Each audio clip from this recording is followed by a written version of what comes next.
And welcome back to another edition of Sally's Astrology Book Club. Our final book of the year is The Astrology of Fate by psychological astrologer Liz Greene.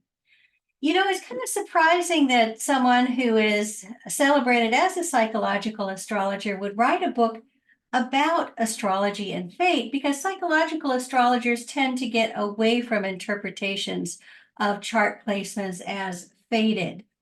A psychological astrologer helps a client explore the inner life and uses a chart to help them pinpoint complexes, different places where they can access their feelings in order to heal and grow.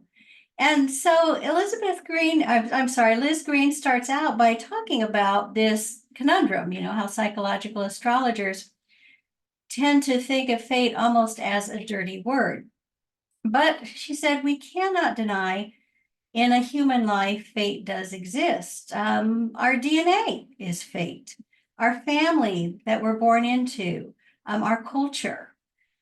Things can happen in our lives through no agency of our own. An illness can strike, an accident can occur, just out of the blue with nothing really being particularly at fault.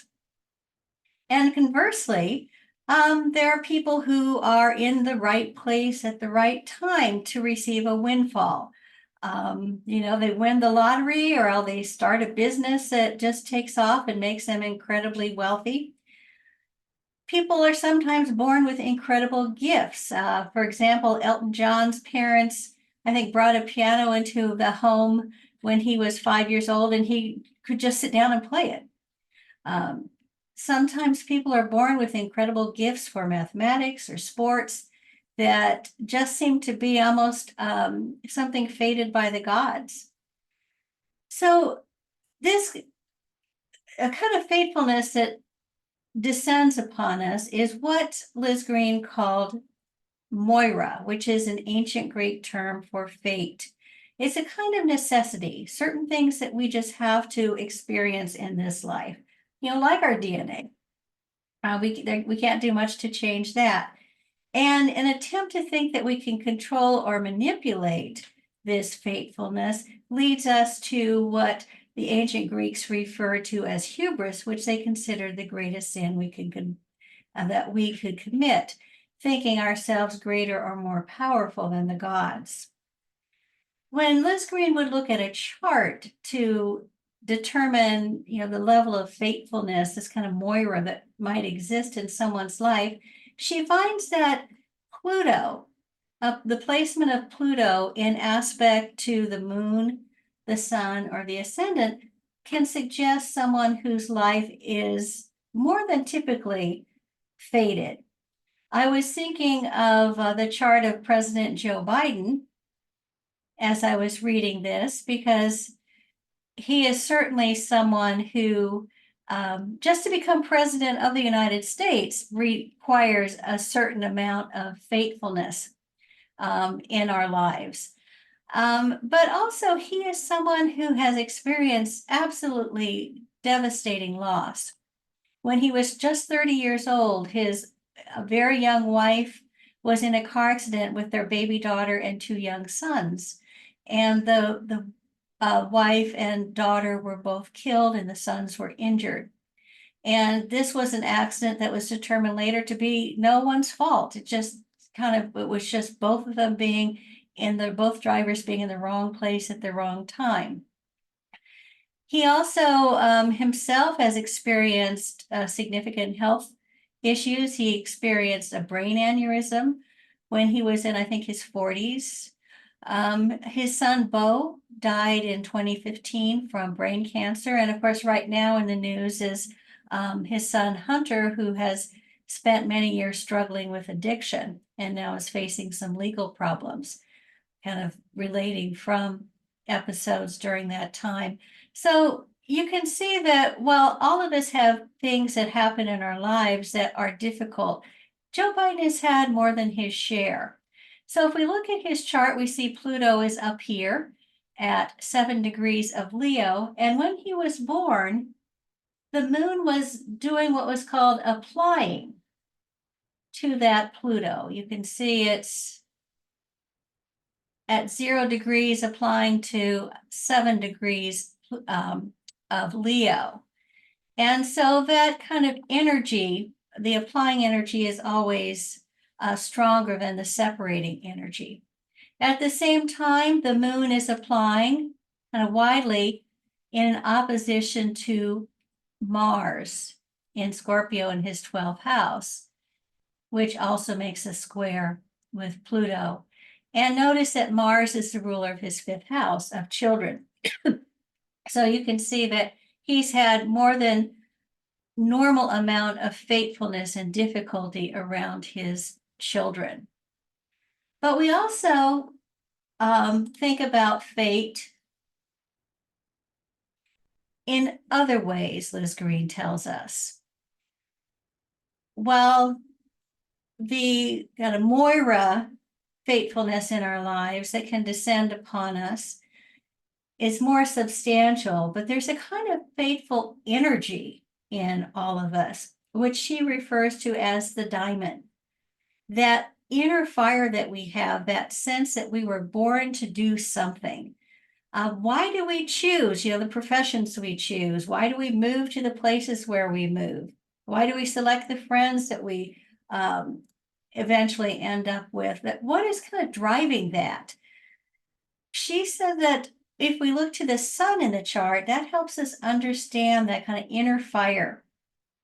And that astrologers particularly have to help clients tune into this, because oftentimes people go through life thinking, I'm working a dead-end job, I'm not fulfilling my destiny, I was born to do something other than this, but I just don't know what.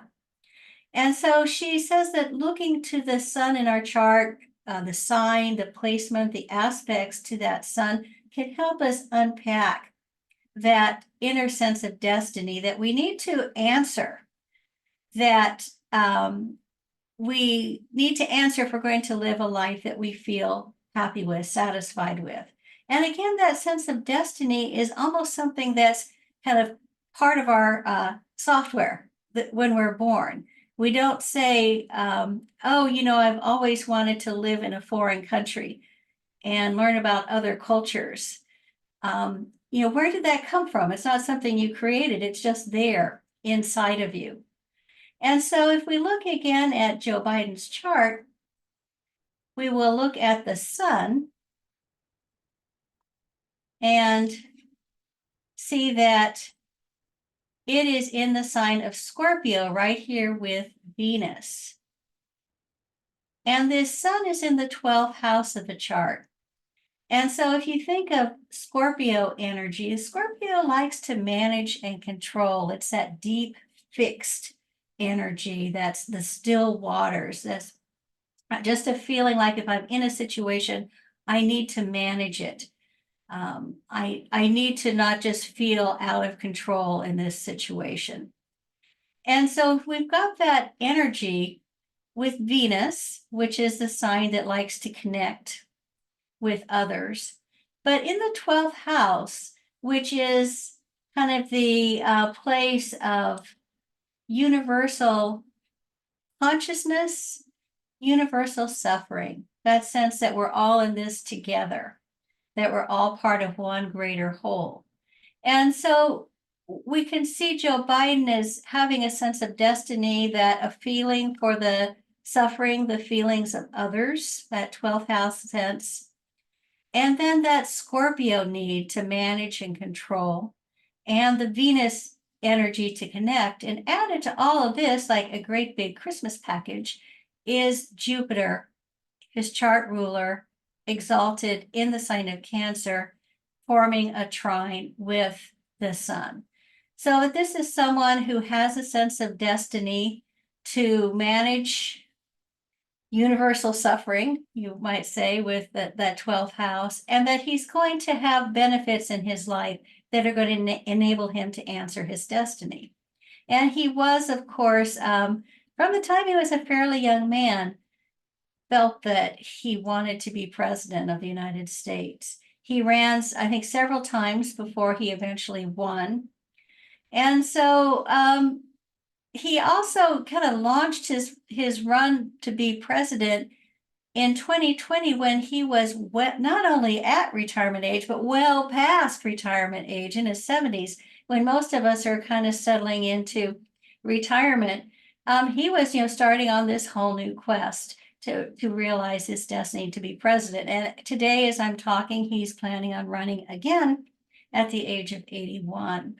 So you can see that this is someone who experienced fate not only in the things that happen to him, the substantial things, but that inner energy, that sense of destiny. But Liz Greene tells us that there is a third thing in acting in our lives, and that is that quality within us which meets our fate.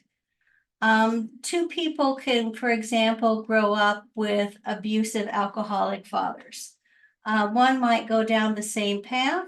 One might decide to help others who are suffering from alcoholism or domestic violence. Or the person might decide to themselves create a strong, stable, healthy family. And so, what is it that would make one person decide to go one way and another person another way? Sometimes you can even see siblings within the same family making very different choices. And so, this intangible thing within us that chooses how we're going to respond to fate is a mystery, Liz Greene concludes. It's not really something you can look at a chart. You can look at a chart and see, for example, maybe a Sun conjunct Pluto in the fourth house square Saturn, which might suggest, domestic violence, not always, but it could suggest, a very difficult domestic environment. Two people with that same aspect could have very different responses to it. And so this is something that she says is our answer to that fatefulness that we see in the astrological chart and we experience in our own lives. We all have a sense of destiny. We're called to do certain things. Some people answer that call. Other people refuse to answer the call. Some people want to, but just circumstances in their lives are so difficult that they cannot. Of course, you can think of generations and generations and generations of women, for example, who felt that they had more to give than to be a wife and mother, but there was just no opportunity. That sense of destiny, whether we answer it, whether we find ways within our circumstances to meet that destiny, again, something that we choose within ourselves. Joe Biden, after losing his young family, could have fallen into despair, and no one would have blamed him. But he felt that, he had these two young sons, that he picked himself up, he moved forward with his life, and chose to live in a positive way in spite of the darkness that he had been through. And so this is something that Liz Greene says is the role of the astrologer, to help a client identify in the chart where things might be fated, different challenges that were handed, where we might feel that call of destiny, and how we can best respond to what we have been given. And so this is then the self-actualization that psychological astrologers celebrate, which, I was trying to think of, that's kind of an abstract term. I think that astrologers helping a client achieve self-actualization is really another way of saying how they can live their best life, how they can feel most happy and fulfilled, how they can be of most use and benefit to everyone around them.